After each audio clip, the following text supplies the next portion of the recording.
Shalom, selamat malam. Topik yang diberikan kepada saya adalah firman yang berdiam di antara kita.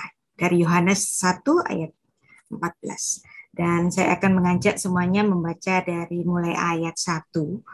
Tapi di sini ada pesan sponsor. Ada yang bertanya kenapa Bu Rita itu pakai tudung kepala. Nah, ini bahasanya juga lumayan. Dan bahasan mengenai Yohanes 1 ayat 14 ini juga panjang sekali. Jadi saya putuskan untuk membahas topik utama kita, yaitu firman yang berdiam di antara kita atau firman yang bersyekina di antara kita. Kenapa kok diterjemahkan bersyekina di antara kita? Karena memang dalam bahasa aslinya eskenosen itu equal dengan kata Ibrani sekina.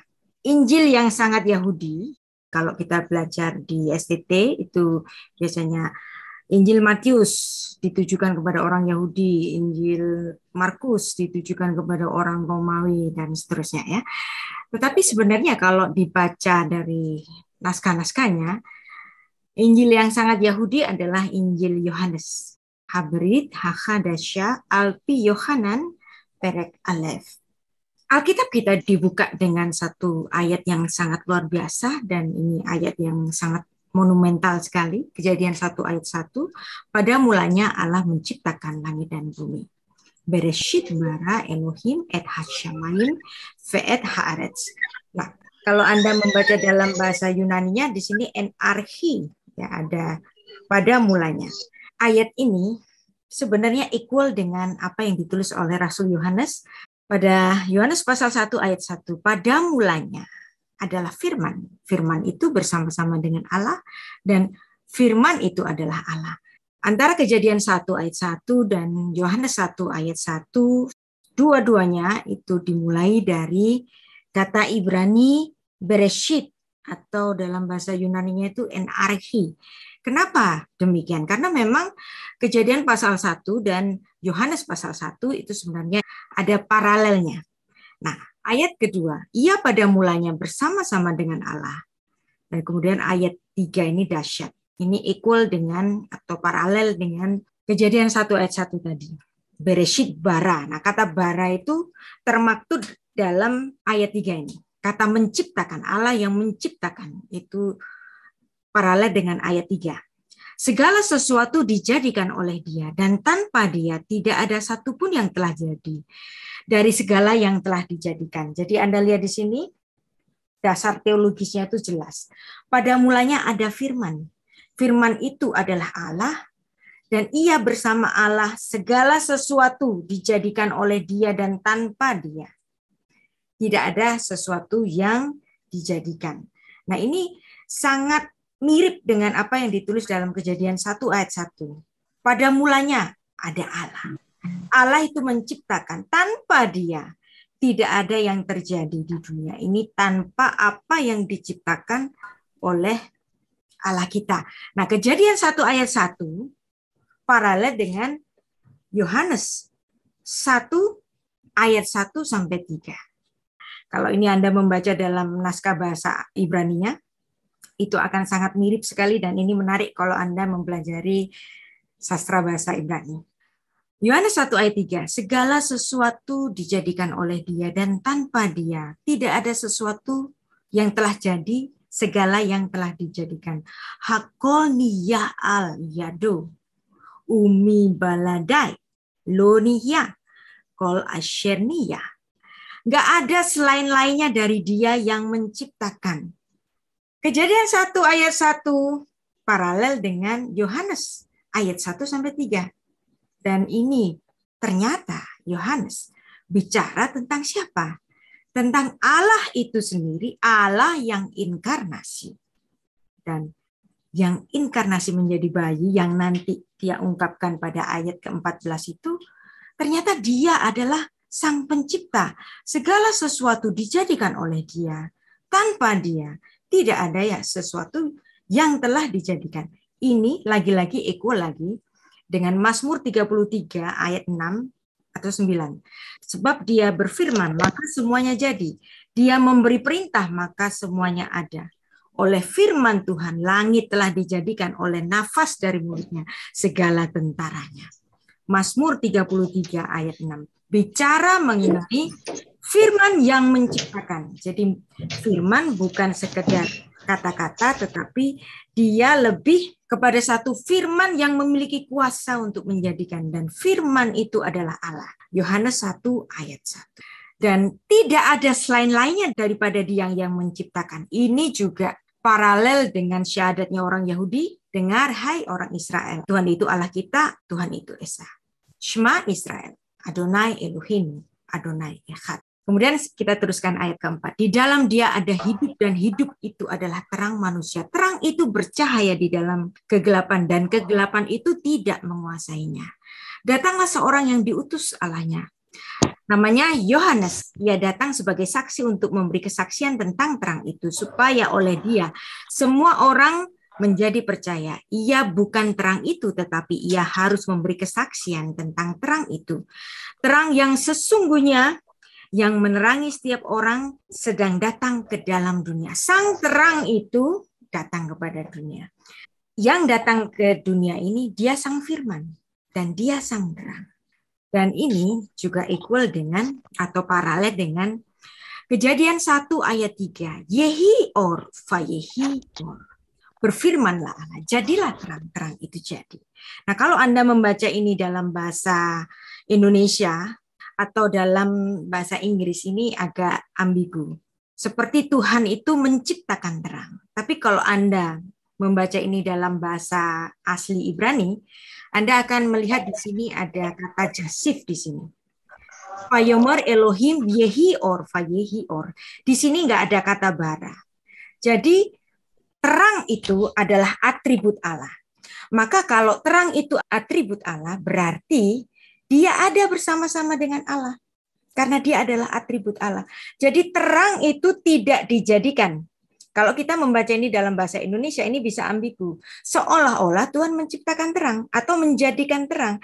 Tetapi kalau ini saya boleh menerjemahkannya secara harfiah, Tuhan itu seperti Yehi. Kata Yehi itu let become the light. Jadi biarlah terang itu ada. Terang itu seperti dipanggil oleh Tuhan, sini datang, ya. Di dalam penciptaan alam semesta ini. Kenapa di sini Musa tidak menuliskan kata bara? Karena terang itu adalah atribut Allah. Ada yang mengatakan misalnya saksi Yehova, Yesus adalah ciptaan. Bagaimana dalilnya bahwa Yesus adalah ciptaan? Yesus diciptakan pada hari yang pertama. Ketika Allah berfirman, jadilah terang, dan terang itu jadi. Dan kita yang berbahasa Indonesia bisa terkaget-kaget. Iya kali, Yesus dijadikan pada hari yang pertama. Tapi kalau Anda membaca ini dalam bahasa asli Ibrani, let become the light. Seperti Tuhan memanggil terang itu ada di dalam penciptaan itu.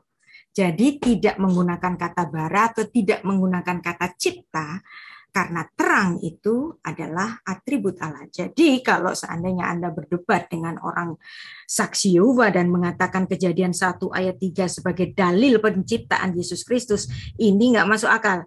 Karena dia berdasarkan ayat terjemahan. Kalau ayat ini ditulis dalam bahasa asli yang ditulis oleh Musa, ini bukan penciptaan. Tetapi ada kata yehi dari kata hayah, dan itu bentuknya adalah jasif, memanggil terang. Nah, jadi ini bisa paralel dengan apa yang dituliskan oleh Yohanes pasal 1 ayat 3 tadi, terang itu bercahaya dan dalam Dia ada hidup, dan hidup itu adalah terang manusia. Jelas di sini Rasul Yohanes memberikan satu paralelisme bahwa sang terang itu datang kepada manusia. Terang itu bercahaya di dalam kegelapan dan kegelapan itu tidak menguasainya. Nah, ada sesuatu yang menarik kalau Anda membaca Yohanes pasal 10 ayat 22 sampai 23. Di situ dikatakan bahwa pada hari pentabisan Bait Allah, Tuhan Yesus berjalan-jalan di Bait Allah di Serambi Salomo pada hari raya Hanukkah. Nah, hari raya pentabisan Bait Allah dalam bahasa Ibraninya itu Hari Raya Hanukkah. Nah, Hanukkah adalah Hari Raya Lampu.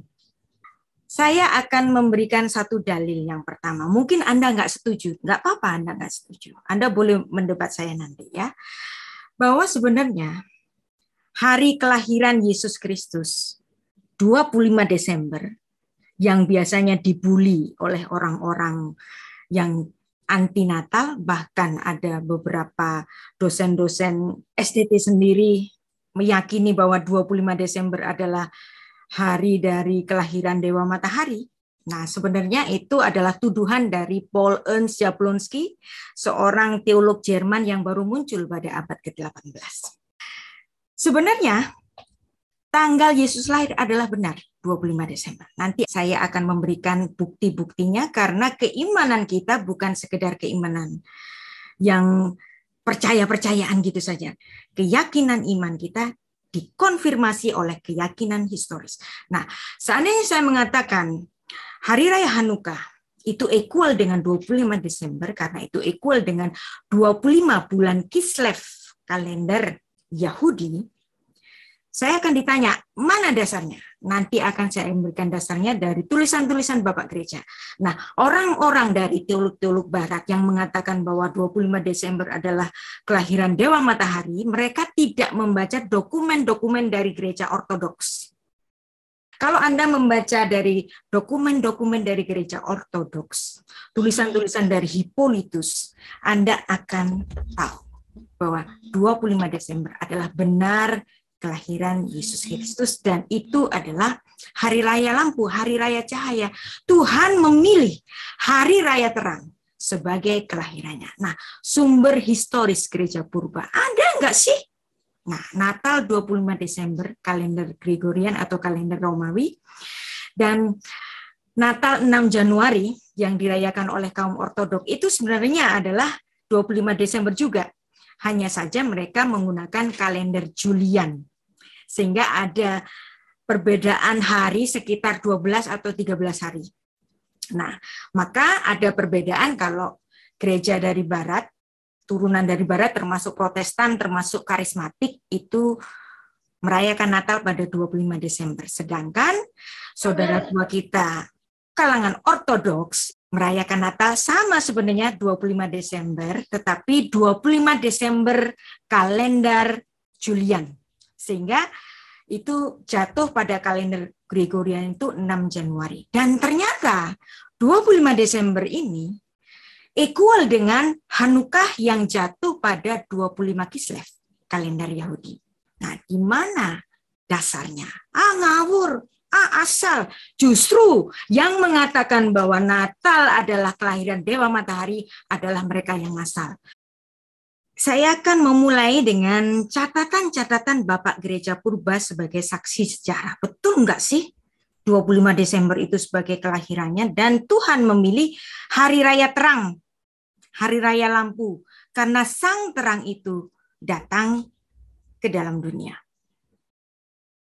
Peringatan Natal itu sebenarnya sudah ada jauh sebelum 4 Masehi. Nah, ada tuduhan-tuduhan bahwa Natal itu baru dirayakan setelah Edik Milan, abad ke-4 Masehi. Sebagian teolog Barat ini ngasal aja ya. Para penuduh bahwa Natal adalah perayaan dewa pagan selalu mendasarkan tuduhannya bahwa Natal pagan ini baru dirayakan pada abad ke-4 Masehi. Dan menuduh, nah ini orang Kristen sendiri yang menuduh ya, bahwa Natal diadopsi dari perayaan pagan sebenarnya baru muncul abad ke-17 Masehi dari seorang teolog Jerman ya, Anda lihat. Teolog Jerman, bukan seorang Yahudi, bukan seorang ortodok, tetapi seorang teolog Jerman yang bernama Paul Ernst Jablonski. Nah, kalau Anda membaca misalnya apa yang ditulis oleh Bapak Gereja Irenaeus dalam bukunya Adversus Heresis, ya, pada tahun 189 Masehi menuliskan bahwa pembuahan bayi Yesus terjadi karena ketaatan seorang perempuan Maria dan gereja purba ya termasuk gereja Katolik, gereja Ortodok itu merujuk tanggal 25 Maret kalender Romawi ini sebagai terjadinya konsepsi pada perawan Maria itu. Nah, 9 bulan setelah jatuhlah 25 Desember, bukan? Nah, dan ada catatan sejarah dari seorang yang bernama Hippolytus. Siapa itu Hippolytus? Hippolytus adalah murid dari Irenaeus. Irenaeus adalah murid dari Polikarpus. Polikarpus adalah murid dari Rasul Yohanes. Jadi Hippolytus ini adalah generasi keempat apostolik. Dan pada Commentary of Daniel tahun 204 Masehi, jadi Anda lihat di sini, ini jelas sebelum abad keempat Masehi.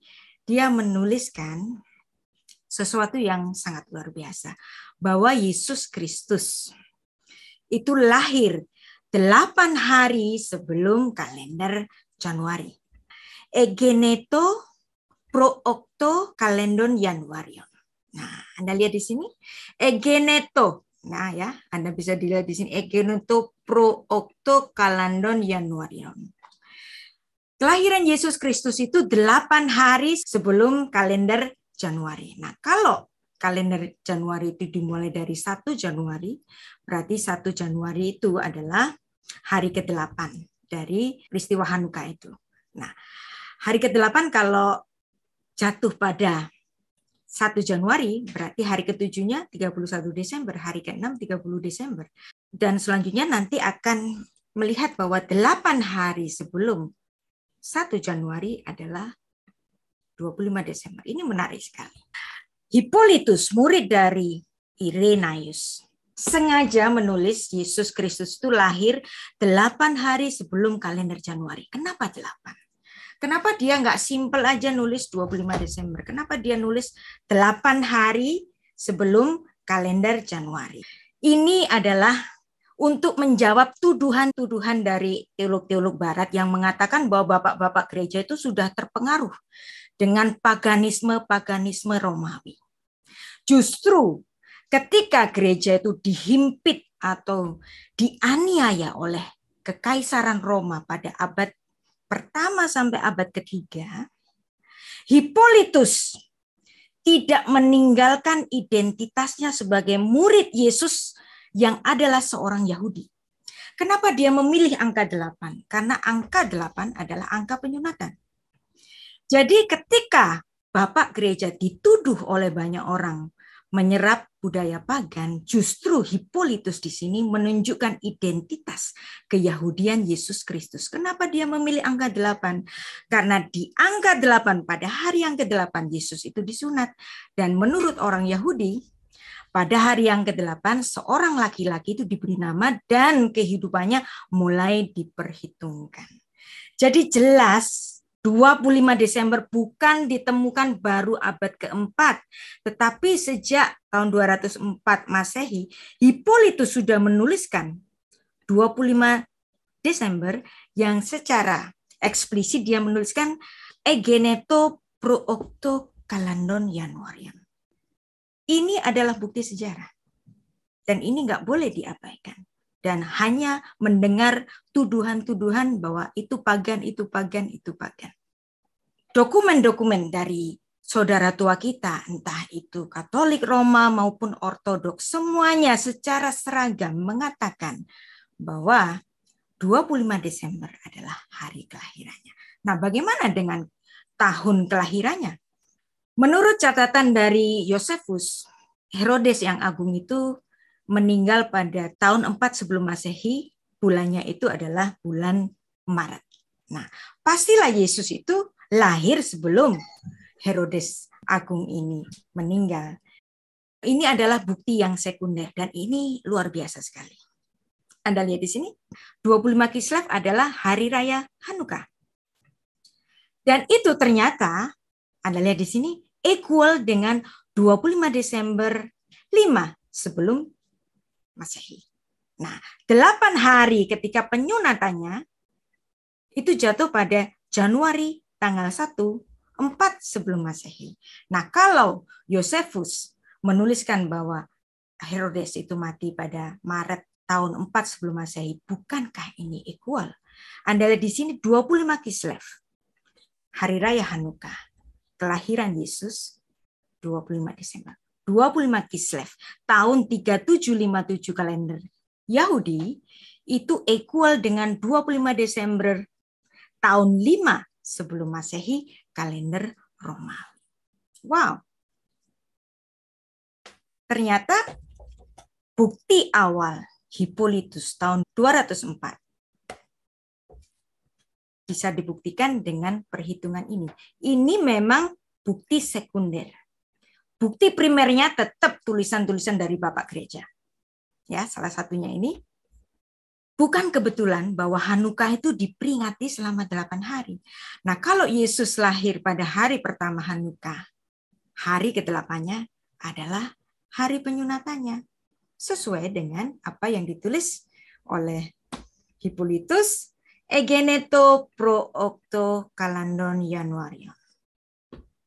Ada di Commentary of Daniel. Nah, mengapa Hanukkah dirayakan 8 hari? Karena 7 adalah angka alam semesta. Tuhan menciptakan alam semesta ini dalam 6 hari. Kemudian pada hari ke-7 dia menguduskan 1 hari untuk merayakan apa yang dia ciptakan itu. Sehingga 8 adalah angka yang melampaui alam. Bagaimana manusia dapat masuk dalam kekekalan atau olam haba? Olam haba ini kalau kita sebut itu ini LB3, langit baru dan bumi yang baru, yaitu dengan mengenal sang terang yang lahir pada hari raya terang. Dia adalah terang sejati. Yohanes 8 ayat 12. Nah, sekarang kita melihat bukti yang lebih tua. Ya, ada satu catatan dari gereja purba, yaitu Apostolorum Didaskalia. Nah, di sini kalau Anda punya bukunya dari Pak Bambang Nursena, beliau itu menerjemahkan Koptik Apostolorum Didaskalia tahun 189 Masehi yang ditulis dalam bahasa Arab. Kemudian beliau terjemahkan menjadi, wahai saudara-saudaraku, tetapkanlah pada hari-hari perayaan kelahiran junjungan kita, tepatnya pada tanggal 25 bulan 9 Ibrani.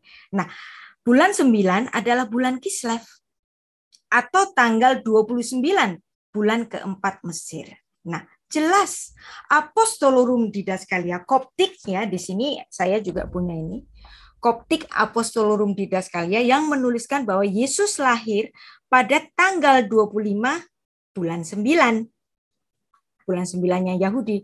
Nah, ini adalah huruf Koptik. Nah, saya nggak bisa baca ini, tapi Pak Bambang Nursena menerjemahkan itu dari terjemahan bahasa Arabnya, dan Anda akan menemukan 25 bulan Kislev.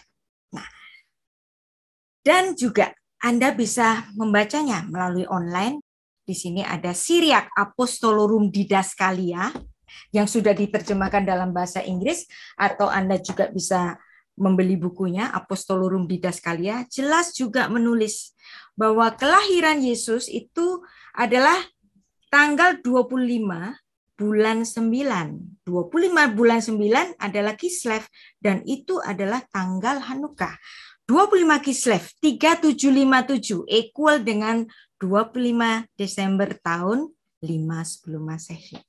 Jadi tidak salah jika kita merayakan Natal pada 25 Desember.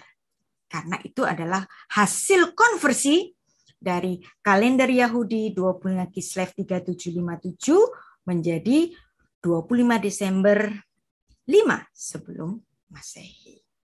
Wah, luar biasa kan? Jadi keyakinan teologis kita bukan cuma klaim. Kalaupun ada banyak orang Kristen sendiri yang membuli Natal bahwa Natal itu adalah perayaan dewa pagan, dia belum membaca dokumen-dokumen gereja purba dan catatan Bapak Gereja. Di sini ada salah satunya, saya memberikan catatan dari Hippolytus. Dan satu lagi, orang yang pertama kali memperingati Natal adalah Santo Theophilus, seorang uskup dari Kaisaria. Dia hidup tahun 115 sampai tahun 181. Jadi jelas di sini peringatan Natal bukan dimulai abad keempat, tetapi sudah sejak zaman dulunya. Ini menjadi suatu identifikasi yang paling awal Bapak Gereja Theophilus, uskup yang pertama kali. Nah, ada juga tulisan dari Sextus Julius Africanus tahun 220, yang dia secara implisit menyatakan bahwa 25 Desember sebagai hari kelahiran Kristus. Ini kan terjadi sebelum abad keempat Masehi. Banyak sekali, ya. Nanti Anda bisa mengeceknya, termasuk dari catatan dari seorang historian yang saya sangat menghormatinya, yaitu Kardinal Ratzinger, yang kemudian menjadi Paus Benediktus, dan dia adalah seorang historian. Dia mengkonfirmasi bahwa Yesus lahir 4 sebelum Masehi. Jadi karena Yesus adalah terang yang sesungguhnya, maka bukan suatu yang kebetulan kalau Tuhan memilih hari raya terang sebagai hari kelahirannya.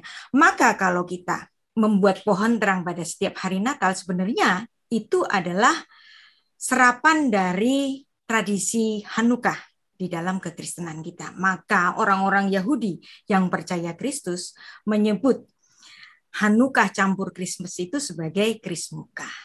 Yohanes 1 ayat 9 mengatakan, terang yang sesungguhnya yang menerangi setiap orang sedang datang ke dalam dunia. Kenapa Yohanes bicara demikian? Karena Yohanes tahu sang terang itu lahir pada hari raya terang.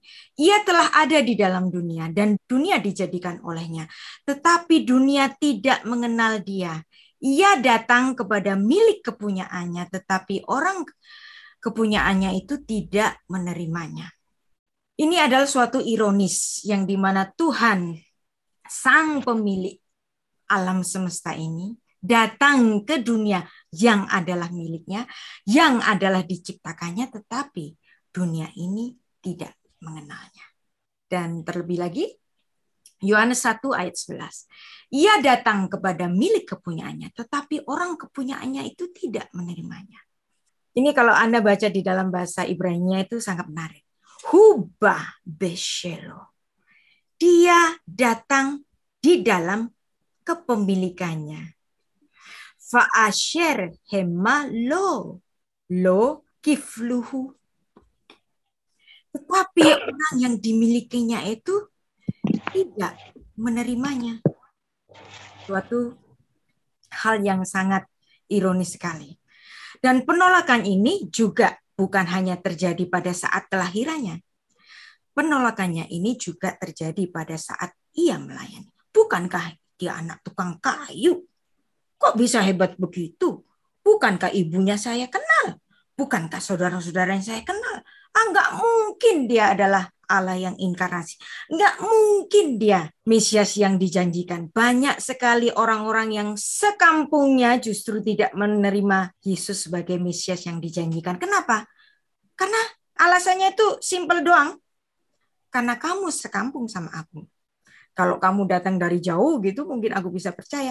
Halah, ibunya aku kenal, bapaknya aku kenal, saudaranya aku kenal. Mana mungkin? Nah, kita pun juga demikian. Kalau sama orang sendiri, itu bisa-bisa loh. Kita bisa tidak menerima kemampuan orang di sekitar kita sendiri. Mungkin kita lebih mengapresiasi orang lain, tetapi melupakan orang-orang yang di sekitar kita yang memiliki potensi.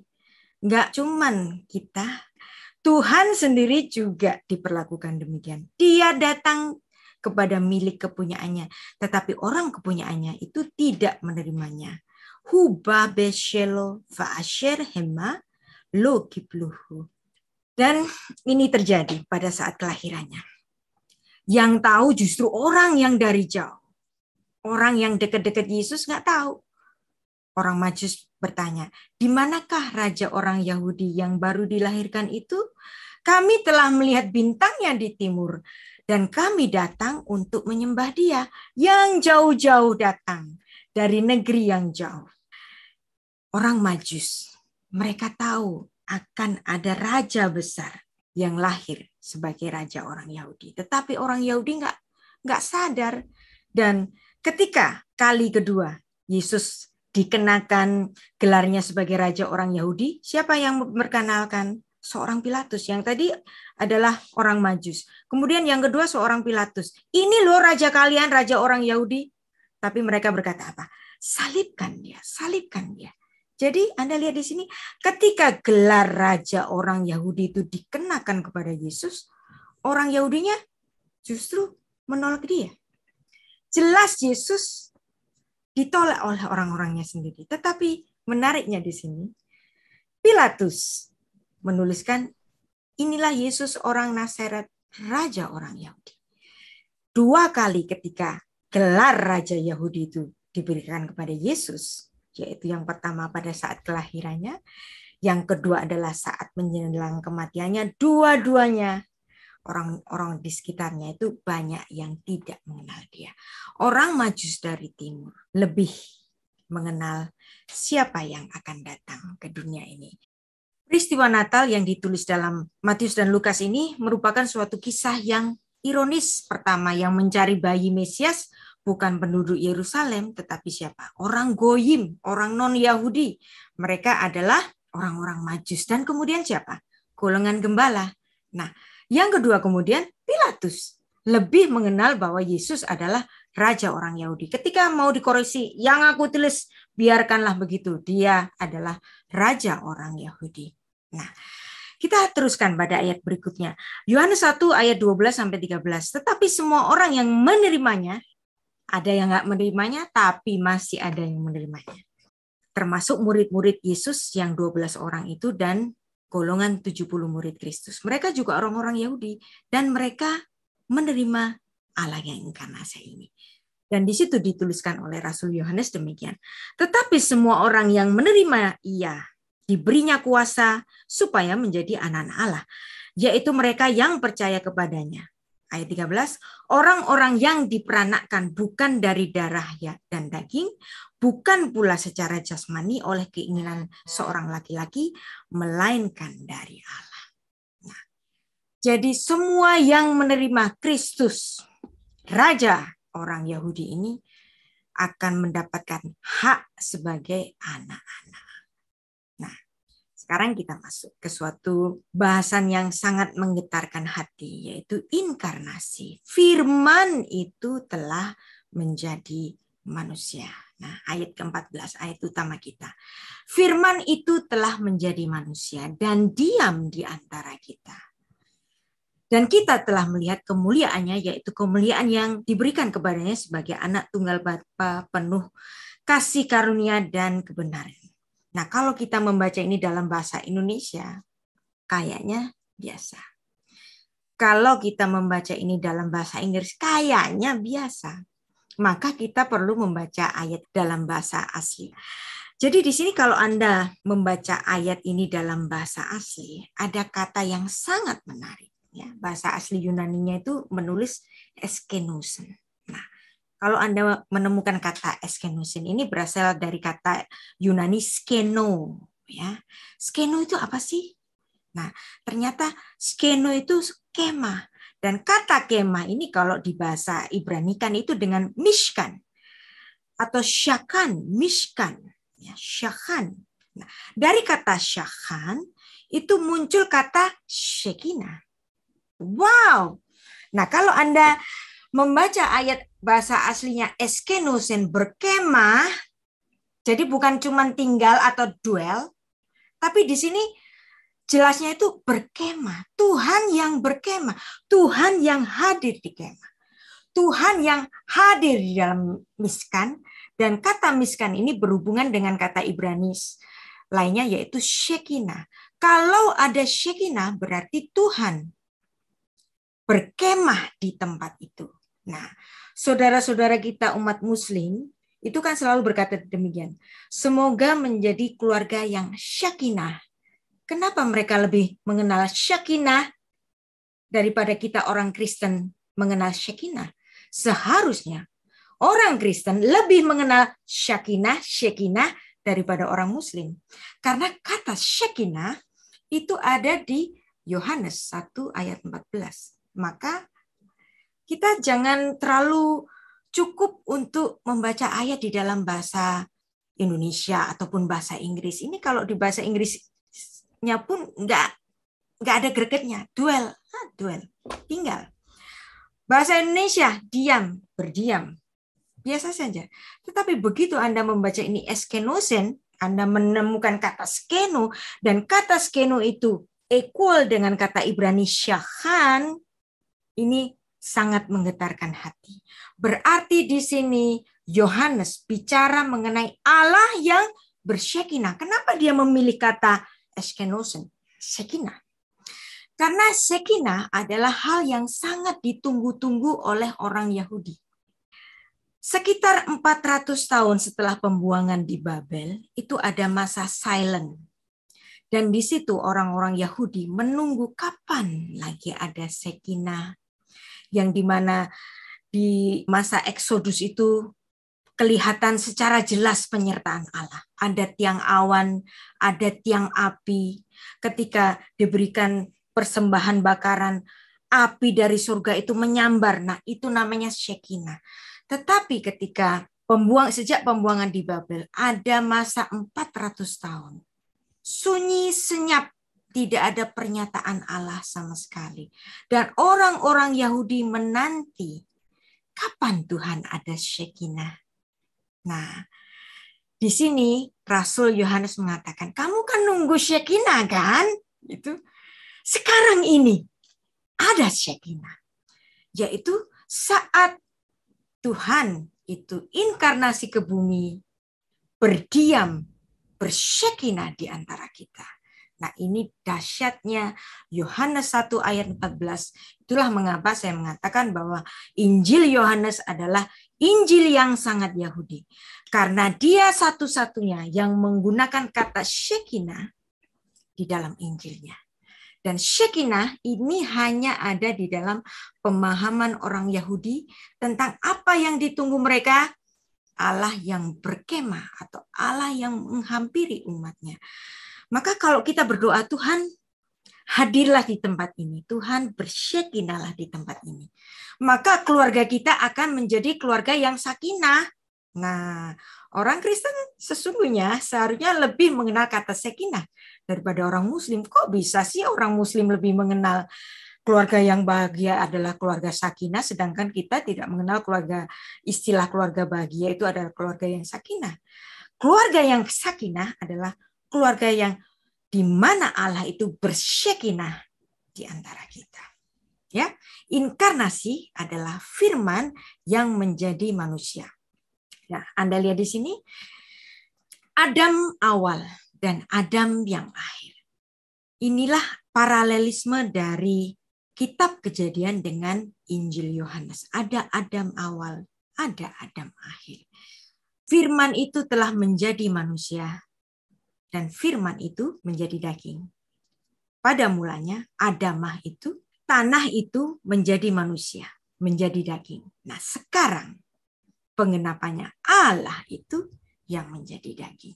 Nah, kita membaca bagaimana tanah itu menjadi manusia. Kejadian 2 ayat 7. Ketika itulah Tuhan Allah membentuk manusia itu dari debu. Debu itu afar, debu tanah, Adamah. Dan menghembuskan nafas hidup, nishmat chaim, ke dalam hidungnya. Demikianlah manusia itu menjadi makhluk yang hidup. Vayitzer Adonai Elohim et ha-adam afar min ha-adamah. Vayipak be'apaf nishmat chaim. Vayehi ha-adam lenefesh chaya. Jadi dari tanah itu kemudian menjadi daging. Penggenapannya nanti Sang firman itulah yang menjadi daging. Dan ada suatu ayat yang dahsyat. Ayat ini menjadi suatu ayat larangan yang pertama yang dikenakan kepada Adam. Kejadian 2 ayat 16 dulu ya. Semua pohon di taman ini boleh kamu makan buahnya darinya. Tetapi yang di tengah-tengah itu, yaitu pohon pengetahuan yang baik dan yang jahat, jangan kau makan buahnya. Sebab pada hari engkau memakannya, pastilah engkau mati. Ini sangat dahsyat. Penting sekali ini. Frasa kedua. Ki beyom akhalcha mimenu mot tamut. Sebab pada hari engkau memakannya atau pada hari engkau melanggarnya, pastilah engkau mati. Jadi kematian Adam itu kenapa sih? Ketika dia melanggar hukum ini. Kalau kamu melanggar, kamu mati. Dan kita mengenal satu tesis dari Rasul Paulus yang sangat terkenal. Kita mengira bahwa ini adalah ciptaan Rasul Paulus. Ternyata bukan. Ini adalah suatu tesis yang ada dasarnya. Dasarnya di mana? Di Kejadian 2 ayat 17. Rabi Saul atau Rasul Paulus mengatakan demikian. Sebab upah dosa adalah maut. Di mana dasarnya? Dasarnya di Kejadian 2 ayat 17. Pada hari engkau memakannya, atau pada hari engkau melanggar, atau pada hari engkau berdosa, pastilah engkau mati. Jadi Rasul Paulus di sini membahasakan larangan, hukum larangan tadi itu dengan suatu bahasa yang lebih lugas. Upah dosa adalah maut. Tetapi di sini dia memberikan suatu obatnya, yaitu obat yang diambil dari Kejadian 3 ayat 15 yang disebut oleh Bapak Gereja Irenaeus sebagai proto-evangelium. Tetapi kasih karunia Allah ialah hidup yang kekal di dalam Kristus Yesus Tuhan kita. Dan ini merujuk kepada suatu penggenapan dari proto-evangelium Kejadian 3 ayat 15. Jadi Adam yang pertama karena dia memakan buah itu, kemudian dia menghisap seluruh keturunannya memiliki tabiat dosa. Seperti yang ditulis dalam 1 Korintus 15 ayat 22. Karena sama seperti semua orang mati dalam persekutuan dengan Adam, demikian pula semua orang akan dihidupkan kembali dengan persekutuan dengan Kristus. Masalahnya, apakah semua orang mau bersekutu dengan Kristus? Itulah kenapa tidak semua orang diselamatkan, tetapi kepada semua orang yang willing untuk bersekutu dengan Allah yang inkarnasi, dia akan dihidupkan kembali dari konsekuensi upah dosa adalah mati. Kita melihat Adam awal, dia menyerah kepada godaan. Adam akhir yaitu Kristus, Allah yang inkarnasi, mengalahkan godaan. Adam awal berusaha menjadi seperti Tuhan. Karena dia kenapa makan buah itu? Karena pengen seperti Allah. Tetapi Allah yang inkarnasi itu justru Tuhan mau menjadi manusia. Adam telanjang, kemudian dia menerima pakaian. Adam akhir berpakaian dan kemudian dia ditelanjangi sampai mati di kayu salib. Adam yang awal ini menyalahkan mempelainya. Perempuan yang kau tempatkan di sisiku ini Tuhan, dia yang memberi makan buah itu sehingga aku makan. Tetapi Adam yang akhir, dia menerima kesalahan dari mempelainya. Karena jemaat Kristus adalah mempelai perempuannya. Adam yang awal mendapatkan semak duri karena tanah yang dikutuk oleh Tuhan. Adam yang akhir mengenakan mahkota duri. Jadi Kejadian pasal 3 ini menulis kejatuhan manusia sekaligus harapannya. Menarik sekali karena memang berita keselamatan itu diberitakan oleh Alkitab kita sejak kitab Kejadian. Itulah kenapa Bapak Gereja yang namanya Irenaeus mulai dari Polikarpus, Polikarpus murid dari Rasul Yohanes, berarti dia adalah generasi ketiga dari para rasul, generasi ketiga apostolik. Irenaeus ini memandang Kejadian 3 ayat 15 sebagai proto-evangelium, Injil yang pertama. Kita selalu diperhadapkan kalau kitab Injil yang pertama itu apa sih? Matius, kemudian apa? Markus, Lukas, Yohanes gitu kan. Tetapi kalau kita merujuk kepada Bapak Gereja Irenaeus, Bapak Gereja Irenaeus memandang bahwa Kejadian 3 ayat 15 ini sebagai proto-evangelium. Kenapa? Karena dia menemukan suatu kedahsyatan di dalam ayat ini. Dahsyatnya itu di mana? Ada suatu kontras. Aku akan mengadakan permusuhan antara engkau dan perempuan ini. Antara keturunanmu dan keturunannya. Keturunannya akan meremukkan kepalamu dan engkau akan meremukkan tumitnya. Wow, kalau Anda membaca ini dengan logika yang dipakai oleh Irenaeus, ini menarik sekali. Loh, bukankah upah dosa adalah mati? Kalau kamu memakan, kalau kamu melanggar, kamu mati. Tetapi Anda lihat di sini, Kejadian 3 ayat 15 ada paradoks. pada hari kematian Adam, yang dimana Adam hari itu seharusnya mati, Tuhan di sini memaklumatkan apa? Keturunan perempuan. Nah, di sini Bapak Gereja Irenaeus memandang bahwa Kejadian 3 ayat 15 ini adalah harapan bagi Adam yang telah jatuh ke dalam dosa, yang upahnya adalah maut. Dan kalau Anda membaca ayat ini di dalam bahasa asli Ibrani, dahsyat sekali.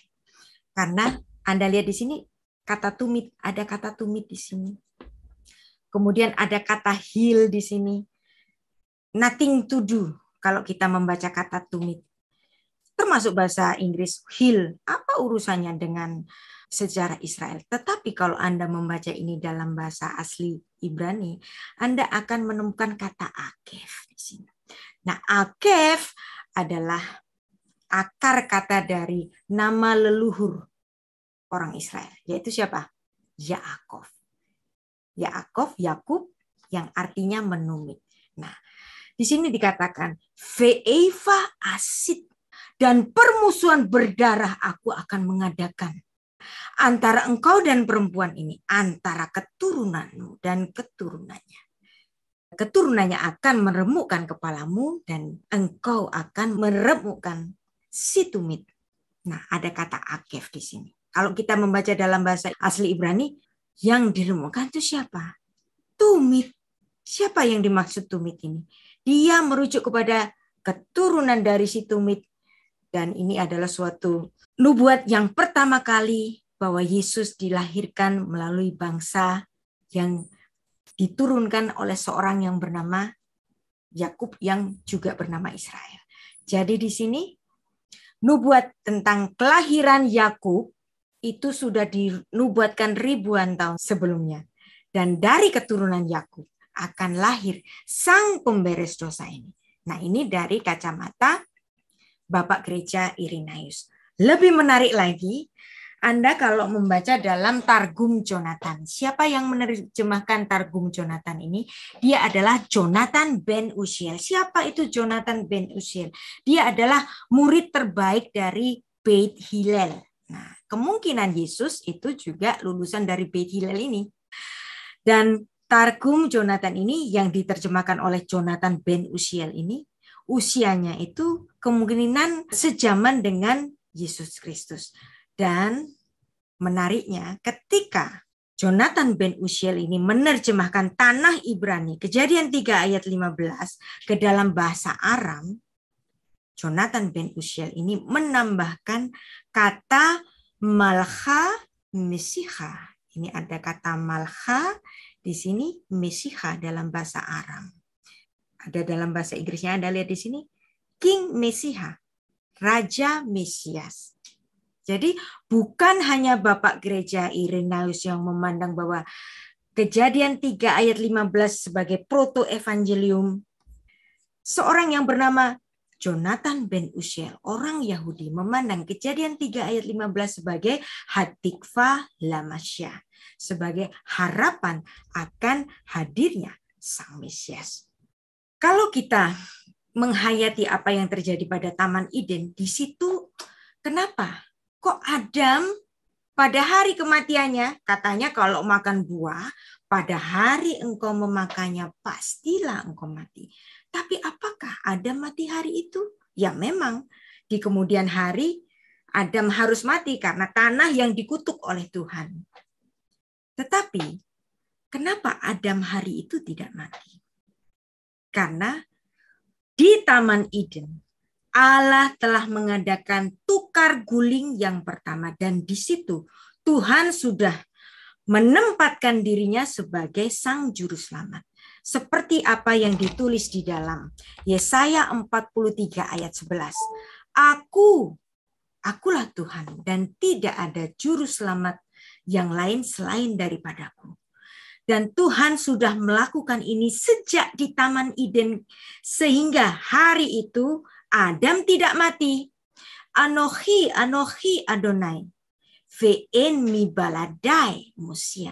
Tidak ada lain selain daripadaku. Nah, ini kalau terjemahan harfiahnya itu demikian. Karena di sini ada kata plural di sini. Selain lainnya, selain daripadaku itu enggak ada. Selain aku, hanya aku juru selamat. Maka kalau kita mengakui bahwa Yesus adalah sang juru selamat dan tidak ada juru selamat selain daripadaku, selain daripada Tuhan sendiri, maka kita pun dengan sendirinya mengakui bahwa Yesus Kristus adalah Tuhan itu sendiri. Nah, inilah sebagai jawaban kita. Dosa adalah hutang, upah dosa adalah mati. Tapi mengapa hari itu Adam tidak mati? Karena Tuhan sudah melakukan tukar guling yang pertama di Taman Eden. Kapan itu? Kejadian 3 ayat 21. Dan Tuhan Allah membuat pakaian dari kulit binatang untuk manusia dan untuk istrinya itu, lalu mengenakannya kepada mereka. Anda lihat di sini, ada binatang yang harus dibunuh Allah, kulitnya diambil untuk menjadi pakaian keselamatan bagi Adam. Ini adalah tipologi tukar guling kematian yang pertama. Upah dosa adalah mati. Mati dibayar mati. Dan Tuhan mengambil binatang yang tidak berdosa, diambil kulitnya untuk menutupi aib Adam. Dan ini menjadi suatu tipologi yang pertama. Yesus yang tidak berdosa harus dijadikan korban bagi penutup dosa itu. Ya, jadi tidak salah ketika Bapak Gereja Irenaeus menganggap bahwa Kejadian 3 ayat 15 sebagai proto evangelium, Injil yang pertama. Jadi sekarang kita sudah belajar bahwa Injil yang pertama, berita Injil yang pertama bukan sejak kitab Matius, tetapi sejak kitab Kejadian. Karena Perjanjian Lama maupun Perjanjian Baru semuanya bicara mengenai Injil salib. Dan Injil itu sendiri dimulai sejak kitab Kejadian. Dan inkarnasi ini disuarakan juga oleh Rabi Saul dalam 1 Timotius 3 ayat 16. Dan sesungguhnya agunglah rahasia ibadah kita. Dia yang telah menyatakan dirinya di dalam rupa manusia, ensarki. Dan itu dalam bahasa Latinnya itu incarne. Dari kata incarne ada kata inkarnasi. Dan dibenarkan oleh Roh yang menampakkan dirinya kepada malaikat-malaikat, diberitakan di antara bangsa-bangsa yang tidak mengenal Allah, yang dipercayai di dalam dunia, diangkat di dalam kemuliaan. Nah, jadi kata inkarnasi ini adalah serapan dari bahasa Latin, dari kata yang ditulis dalam Vulgata, incarne, muncul kata inkarnasi. Jadi kata inkarnasi adalah kata yang sangat alkitabiah. Allah, Sang Firman itu menjadi daging, inkarne. Nah, satu lagi menarik ya. Ada perceraian di Taman Eden. Yang dimana Allah terpaksa harus mengirim pergi, menceraikan manusia yang dikasihinya itu supaya mereka apa? Nggak makan buah kehidupan sehingga dosanya itu menjadi kekal. Maka Tuhan harus mengusir mereka.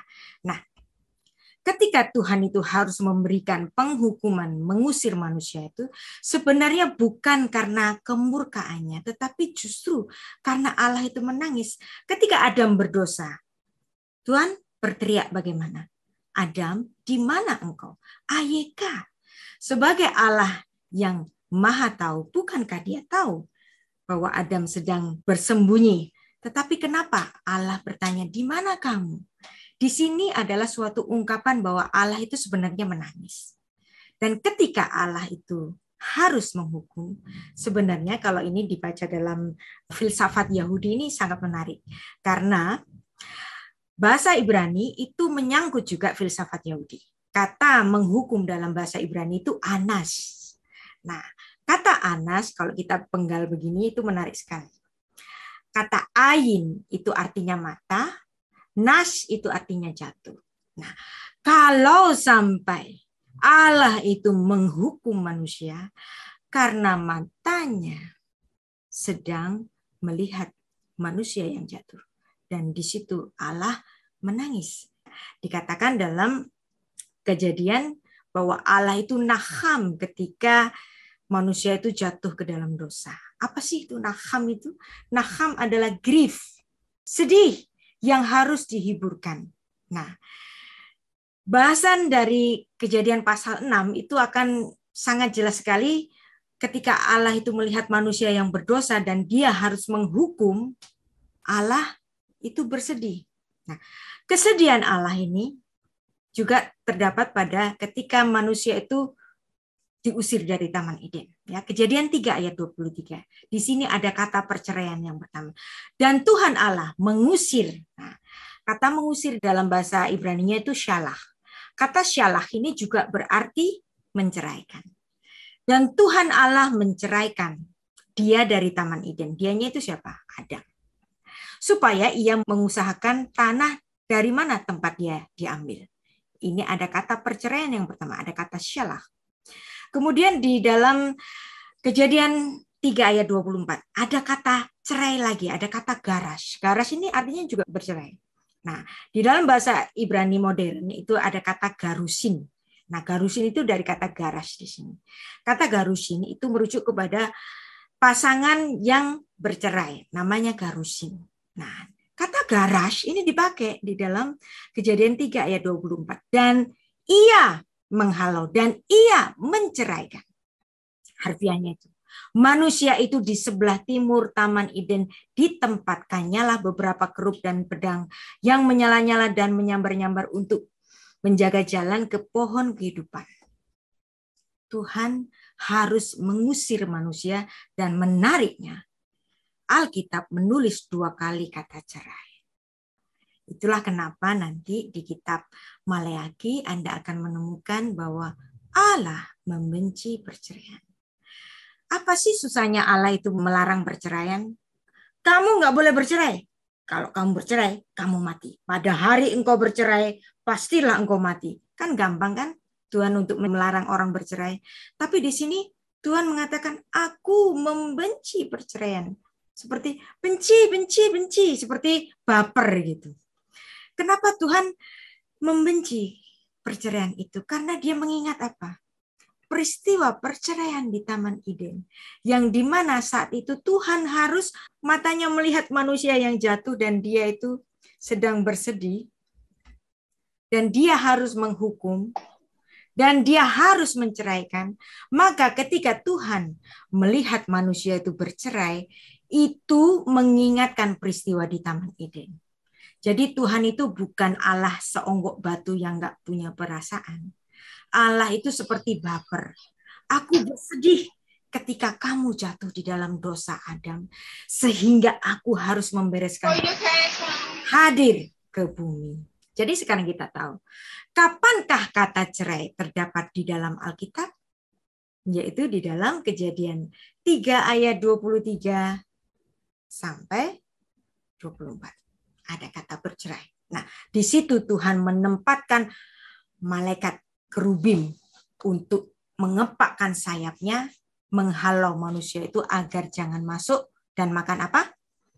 Makan buah kehidupan itu, dan kemudian dosanya jadi kekal. Kalau dosanya jadi kekal, dia nggak ada penebusan dosa. Karena dosanya sudah kekal. Seperti iblis, nggak bisa ditebus karena dia adalah makhluk yang immortal, maka dosanya pun menjadi immortal. Nah, ini ada suatu hal yang menarik. Di dalam Keluaran pasal 20 ada perkataan, jangan membuat patung bagimu menyerupai apapun. Tetapi ada suatu paradoks. Ketika Allah menyuruh kepada Musa untuk membuat tabernakel, dia khusus dalam pembuatan tabut perjanjian itu menyuruh Musa untuk membuat malaikat kerubim yang sayapnya mengepak. Nah, ini kan patung. Kok Tuhan suruh? Kan jadi kontradiksi. Tapi kenapa Tuhan itu menyuruh? Ini wujud dari bapernya Allah tadi itu. Dan tabut perjanjian yang ada malaikat kerubim yang sayapnya ini mengepak, itu ditaruhnya di mana sih? Ditaruhnya di ruang Maha Kudus.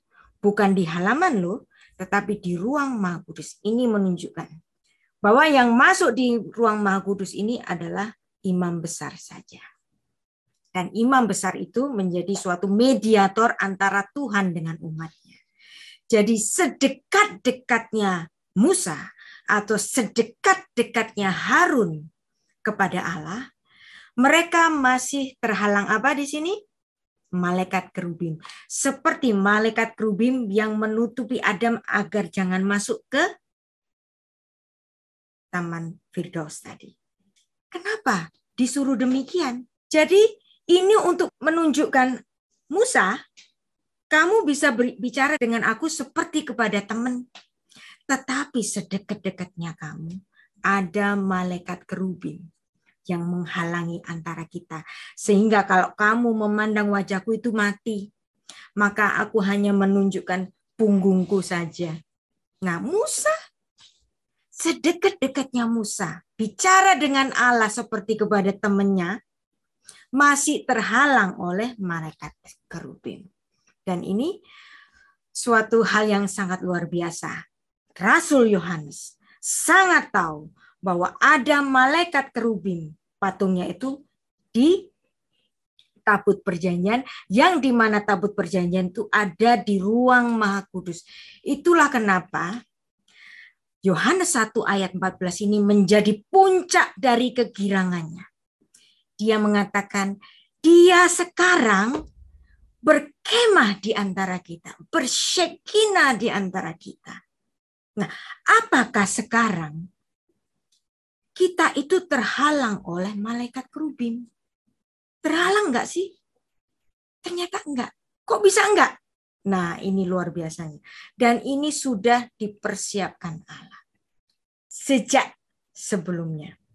Nah, Shekinah yang dinanti oleh orang-orang Israel itu ada banyak di Perjanjian Lama. Saya ambil salah satunya yaitu Keluaran 40 ayat 34 bicara tentang Shekinah, awan yang menutupi kemah. Allah hadir di dalam kemah dan itulah Shekinah. Sekarang Shekinah itu ada di antara kita. Ketika orang Yahudi atau kerajaan Yehuda itu dibuang ke Babel, isi dari Bait Allah itu dijarah oleh Nebukadnezar pada tahun 586 sebelum Masehi. Nah, ini ditulis di sini. 2 Raja-Raja 20 ayat 17. Sesungguhnya suatu masa akan datang bahwa segala yang ada di dalam istanamu, Bait Allah, dan disimpan oleh nenek moyangmu sampai hari ini akan diangkut ke Babel. Tidak ada barang yang ditinggalkan. Demikianlah firman Allah. Yang artinya seluruh isi dari barang-barang berharga yang ada di Bait Allah itu dijarah oleh bangsa Babel dan kemudian orang Yahudi sendiri itu dibuang ke Babel selama 70 tahun.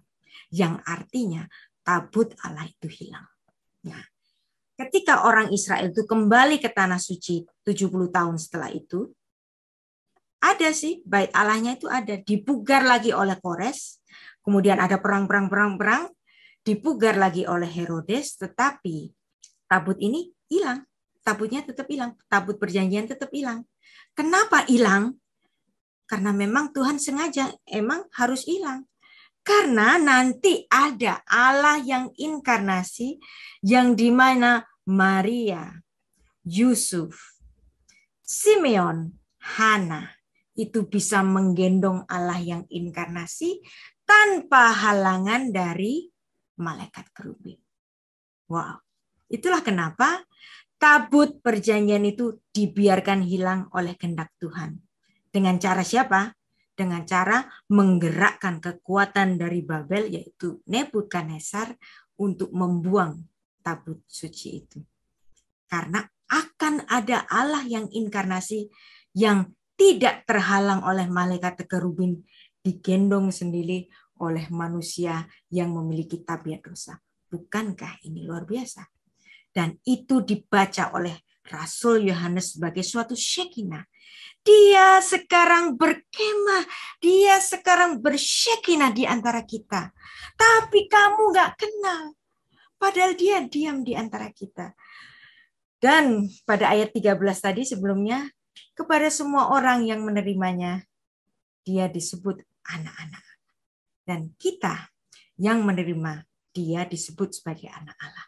Dan itulah sebabnya pada Yohanes 3 ayat 16, Rasul Yohanes itu menuliskan demikian, karena begitu besar kasih Allah akan dunia ini, sehingga ia telah mengaruniakan anaknya yang tunggal, supaya setiap orang yang percaya kepadanya tidak binasa, melainkan beroleh hidup yang kekal. Itulah inkarnasi Allah yang penuh kasih, rela datang sebagai bayi untuk menjadi tukar guling bagi kematian itu. Penggenap dari segala binatang yang dipersembahkan yang merupakan tipologi dari kematiannya. Demikian Pak Petrus dan Mission Care semuanya.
Topik yang kedua yaitu tudung kepala bagi perempuan Kristen. 1 Korintus 11 ayat 2 sampai 16. Dan kita akan membahas tentang tinjauan antropologi budaya Semitik. 1 Korintus 11 ayat 2 sampai 16. Aku harus memuji kamu sebab dalam segala sesuatu kamu tetap mengingat akan aku dan teguh berpegang pada ajaran yang kuteruskan kepadamu. Tetapi aku mau supaya kamu mengetahui hal ini, yaitu kepala dari laki-laki ialah Kristus, kepala dari perempuan ialah laki-laki, dan kepala dari Kristus ialah Allah. Tiap-tiap laki-laki yang berdoa atau bernubuat dengan kepalanya yang bertudung menghina kepalanya. Tetapi tiap-tiap perempuan yang berdoa atau bernubuat dengan kepala yang tidak bertudung menghina kepalanya. Sebab ia sama dengan perempuan yang dicukur rambutnya. Sebab jika perempuan tidak mau menudungi kepalanya, maka haruslah ia menggunting rambutnya. Tetapi jika bagi perempuan adalah penghinaan bahwa rambutnya digunting atau dicukur, maka haruslah ia menudungi kepalanya.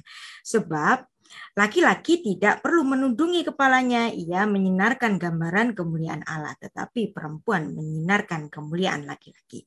Sebab laki-laki tidak berasal dari perempuan, tetapi perempuan berasal dari laki-laki. Dan laki-laki tidak diciptakan karena perempuan, tetapi perempuan diciptakan karena laki-laki. Sebab itu perempuan harus memakai tanda wibawa di kepalanya oleh karena para malaikat. Namun demikian di dalam Tuhan tidak ada perempuan tanpa laki-laki dan tidak ada laki-laki tanpa perempuan. Sebab sama seperti perempuan berasal dari laki-laki, demikian pula laki-laki dilahirkan oleh perempuan dan segala sesuatu berasal dari Allah. Pertimbangkanlah sendiri, patutkah perempuan berdoa kepada Allah dengan kepalanya yang tidak bertudung? Bukankah alam sendiri menyatakan kepadamu bahwa adalah kehinaan bagi laki-laki jika dia berambut panjang, tetapi bahwa ada kehormatan bagi perempuan jika ia berambut panjang, sebab rambut memberikan kepada perempuan untuk menjadi penudung. Tetapi jika ada orang yang mau membantah, kami maupun jemaat-jemaat Allah tidak memiliki kebiasaan demikian. Anda lihat di sini, ada kata kebiasaan, ada kata alam. Nah, ini terjemahnya agak susah untuk dipahami, tapi saya akan memberikan suatu pengertian. Dikatakan demikian, bukankah alam sendiri mengatakan kepadamu? Nah, kata alam di sini bahasa Yunaninya itu pusis, hepusis. Dalam bahasa Ibraninya ini menarik. Ya, Elias Hatter memilih kata minohak. Ya, kata nohak itu artinya tradisi, custom, adat. Nah, di sini diterjemahkan alam. Sulit kita untuk mengerti. Oh, ternyata custom. Oh, ternyata adat yang mengharuskan demikian. Nah, jadi ketika kita berjemaat itu harus memandang budaya yang terjadi saat itu. Nah, jadi ini bukan Allah yang menggariskan, tetapi alam. Nah, apa itu alam di sini? Alam yang dimaksud di sini adalah tradisi. Tradisinya itu apa sih? Kalau perempuan itu berdoa atau membaca firman Tuhan, sebaiknya dia bertudung.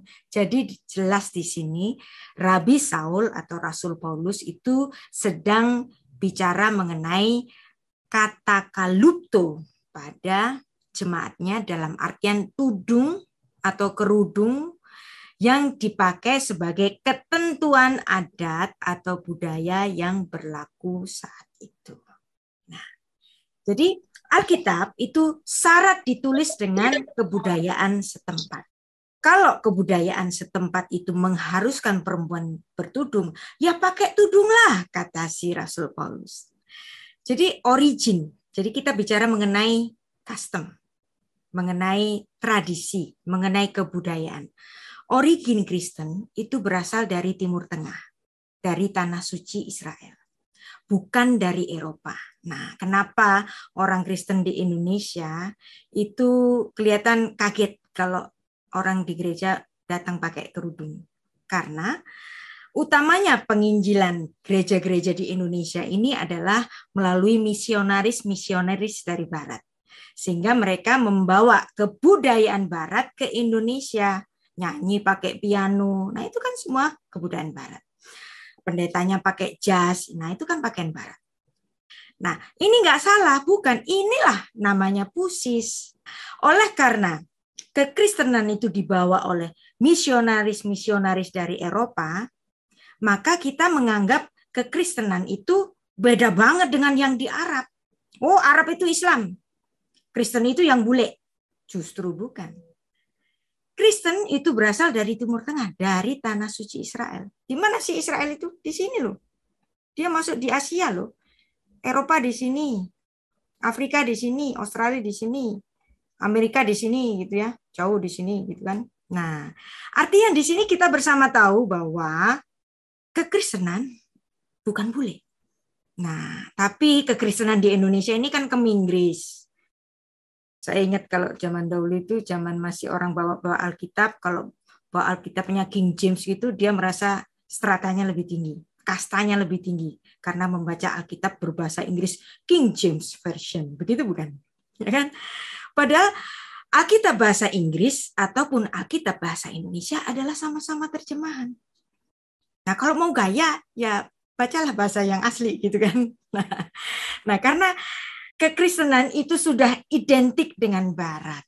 Nah, sebenarnya kalau Anda sering ke gereja Katolik atau ke gereja Ortodok, Anda akan menemui seperti ini, bahwa perempuan dalam waktu-waktu tertentu mereka memakai mantila. Nah, mantila inilah ya yang sedang saya pakai, seperti yang dipakai oleh gereja Ortodoks atau gereja Katolik Roma. Nah, ini namanya mantila, Bapak-bapak, Ibu-ibu. Dan itu seperti yang dimaksud dalam 1 Korintus 11 ayat 2 sampai 16 sebagai suatu tanda wibawa, sebagai suatu tanda submission, bahwa perempuan istri itu tunduk kepada suaminya, seperti jemaat tunduk pada Kristus sang kepala gereja. Nah, jadi tudung ini ada di gereja loh, tapi gereja Ortodoks dan Katolik Roma. Nah, jadi masih ada yang anggap bahwa saya adalah seorang Islam yang sedang mengislamkan gereja? Bukan.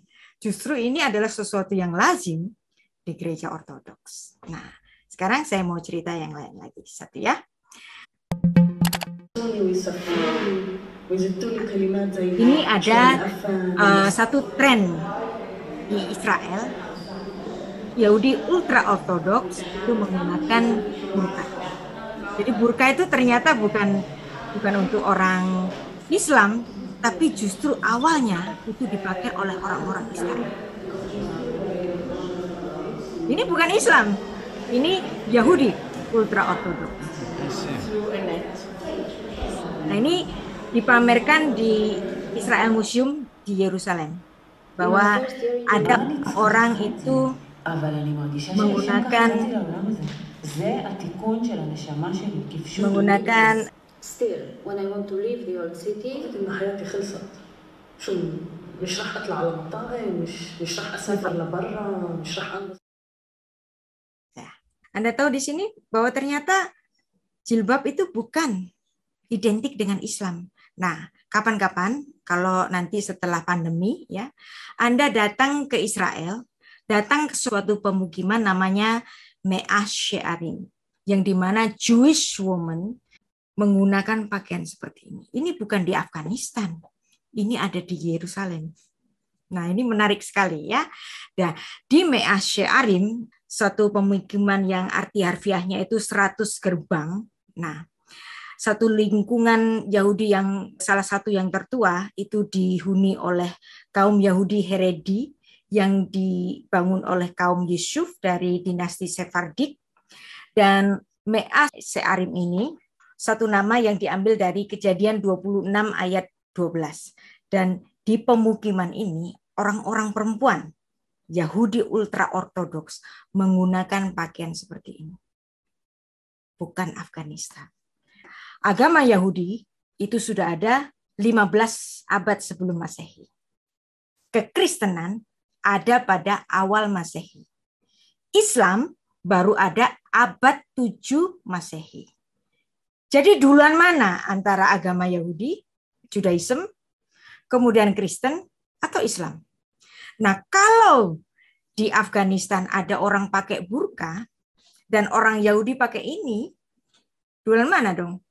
Jadi Anda tahu di sini bahwa ternyata kerudung itu bukan origin dari umat Muslim, tapi justru berasal dari orang Israel. Nah, dan bahkan yang namanya bukan muhrim itu di Me'ah She'arim itu betul-betul diadakan. Nah, jalan itu sengaja dibagi dua seperti ini, yang laki sebelah sana, yang perempuan sebelah sini. Nggak boleh bersama-sama, bukan muhrimnya. Bukan di Afghanistan, tetapi justru di Me'ah She'arim yang di Yerusalem. Luar biasa bukan? Ya. Nah, maka kita harus mengetahui justru kekristenan itu berasal dari sini. Kekristenan tidak berasal dari Eropa, maka kan orang suka heran tuh. Gak mungkin Natal itu bulan Desember, kan winter. Iya, kalau winternya di Eropa ada salju. Kan Yesus lahirnya di Bethlehem, di Timur Tengah. Memang lebih dingin daripada Indonesia. Kalaupun sampai ada salju, itu kiriman dari utara, dari Gunung Hermon. Tetapi Bethlehem itu tidak sama dengan Eropa. Kalau bulan Desember, suhu terdingin itu 7 derajat Celcius. Emangnya 7 derajat Celcius akan turun salju? Ya enggak kan? Nah, salah lagi deh. Enggak mungkin di musim dingin ada gembala berkeliaran. Nah, dia kan orientasinya Yesus bule. Yesus kan bukan bule. Yesus kan orang Yahudi yang di Timur Tengah sana. Begitu bukan? Nah, itulah kenapa, karena kekristenan kita itu sudah dikuasai oleh budaya-budaya barat. Sehingga ketika melihat orang berkerudung dikirain Islam, ternyata enggak. Orang-orang Yahudi di Me'ah She'arim yang pakai burka justru Yahudi ultra ortodok. Dan kalau Anda ke Israel, ngelihat orang demikian, Anda bingung. Ini Yahudi, ini Kristen, atau ini Islam? Karena Anda nggak bisa bedakan. Ya, karena ini background-nya di Dome of Rock, kemungkinan besar dia Muslim. Tetapi kalau Anda masuk gereja ortodok, pakai pakaian demikian, Islam apa Kristen nih? Ini gereja ortodok. Nah, biara-biarawatinya itu kayak begini nih, pakai jilbab nih. Apa bedanya yang ada di Indonesia? Kalau Anda melihat begini, di Indonesia pasti Islam deh. Begitu bukan? Nah, padahal yang saya pakai adalah mantila, nggak tertutup seperti ini kan. Nah, itulah kenapa kalau Anda di Yerusalem, Anda nggak bisa bedain ini Islam, ini Kristen, atau ini Yahudi. Ini adalah seorang rabi Yahudi. Anda bagaimana lihat istrinya? Bagaimana lihat anaknya? Sama-sama pakai jilbab. Islam, Yahudi, atau Kristen? Karena bapaknya demikian, kita tahu, oh ini Yahudi, gitu kan. Tapi kalau istrinya pergi sendirian, Anda nggak bisa bedain dia Kristen, Islam, atau Yahudi. Nah, ini ada satu yang menarik. Pangeran Charles itu sering mengunjungi Israel. Kenapa? Karena di situ ada kuburan dari nenek dari Pangeran Charles ini. Karena dia memang ingin dikubur di situ. Nah, dikuburnya di mana? Di satu gereja ortodoks. Yang di mana biarawatinya itu pakai jilbab kayak yang di Indonesia begini. Nah, kalau Anda lihat begini, itu kadrun gitu kan. Padahal di ini kan biarawati. Nah, ini Anda bisa lihat karena di sini pakai salib besar. Seandainya ini nggak kelihatan salibnya, dia jalan sendiri gitu. Islam, Kristen, atau Yahudi? Kan bingung. Nah, kenapa keluarga kerajaan Inggris itu sering datang ke Yerusalem? Karena nenek dari Pangeran Charles tadi, yaitu Princess Alice, yaitu ibu dari Pangeran Philip, suami dari Ratu Elizabeth.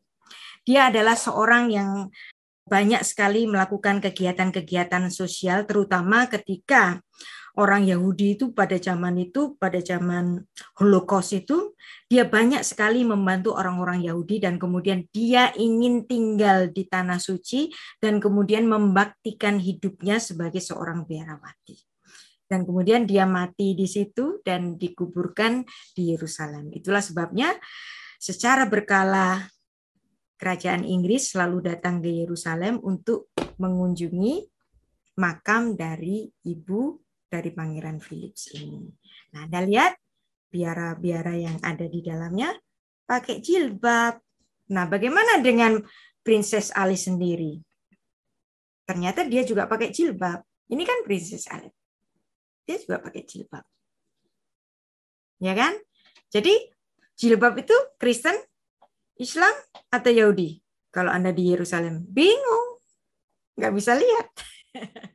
Nah, jadi bahasa Ibrani untuk kerudung itu re'alah. Nah, kenapa re'alah? Re'alah ini sebagai suatu perlambangan sniut, yaitu modesty, humility, simplicity. Nah, apa sih dalilnya? Nah, ada juga kata kerudung-kerudung itu dalam Alkitab kita. Misalnya dalam Yesaya 3 ayat 19. Ada kata realot. Nah, realot itu kerudung-kerudung secara plural. Nah, di mana dalilnya dari tradisi Yahudi yang mengharuskan perempuan itu pakai kerudung? Misalnya dalam Sulchan Aruch Ibn Haeser 21 di sini. Nah, seorang perempuan Yahudi nggak boleh pergi dengan kepala yang tidak tertutup. Entah dia itu sudah menikah ataupun belum menikah. Ditulis di mana? Sulchan Aruch Ibn Haeser 21. Nah, Anda lihat di sini, dia kan pakai jilbab nih. Kenapa kita tahu bahwa dia adalah seorang Yahudi? Karena dia bawa apa di sini? Ada kitab dengan tulisan Ibrani, bukan? Maka dia pastilah seorang yang beragama Yahudi. Kalau Anda lihat di sini,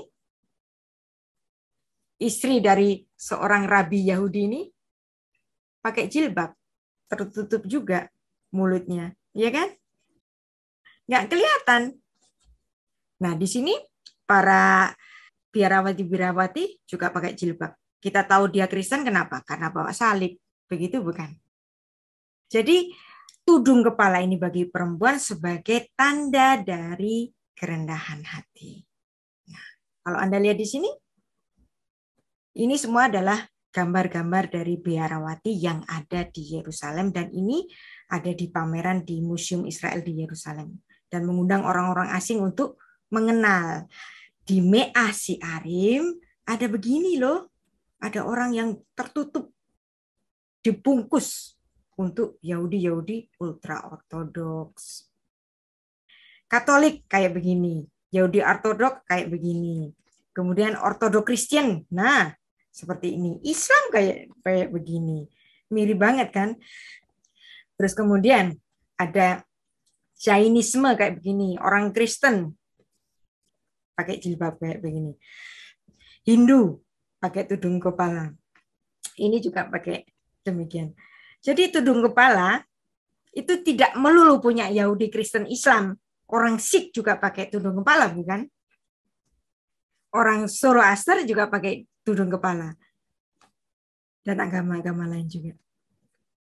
Ibu negara, Ibu Fatmawati juga pakai kerudung. Apakah ini menunjukkan keislaman? Kan nggak tentu. Semua agama juga menudungi kepalanya, bukan? Nah, apakah kerudung itu identik dengan Islam? Nah, sekarang Anda dapat menjawabnya sendiri kan? Yang saya pakai justru bukan jilbab yang seperti tadi, yang saya pakai adalah mantila. Seperti yang dipakai oleh gereja ortodoks. Kenapa saya pakai begini? Orang sering bertanya, kerudungmu itu kerudung apa sih? Aksesoris atau ideologis? Saya bilang ideologis. Kenapa saya harus pakai kerudung? Untuk mengingatkan kepada kita bahwa kekristenan itu bukan bule. Kekristenan tidak berasal dari Barat, tidak berasal dari Eropa, tidak berasal dari Amerika, nggak ke Inggris, nggak kalau apa arti dalam bahasa Inggrisnya lebih benar daripada bahasa Indonesianya, enggak, sama-sama terjemahan. Kalau mau asli ya bacalah bahasa asli, ya kan? Nah, ini untuk menunjukkan sekaligus saya ingin orang mengenal kekristenan dari konteks aslinya, konteks budayanya. Ya memang ini bukan suatu kewajiban. Jikalau seorang Kristen berkerudung atau mengenakan mantila seperti saya, hendaklah ia melakukan untuk kemuliaan Tuhan. Hal yang demikian itu nggak dilarang, tapi juga tidak diwajibkan. Jadi ini saya menggunakan ini dalam semangat saya untuk memperkenalkan konteks bahasa asli Alkitab kepada orang-orang Kristen Indonesia yang tidak hanya boleh cukup dengan belajar bahasa Inggris, cukup King James, cukup NIV, cukup enggak cukup. Kalau Anda ada waktu, marilah kita belajar filsafat Yahudi, bahasa asli Ibrani, dan seterusnya. Demikian Pak Petrus, kiranya ini sudah menjawab pesan yang khusus diberikan kepada saya untuk bicara mengenai kerudung. Shalom.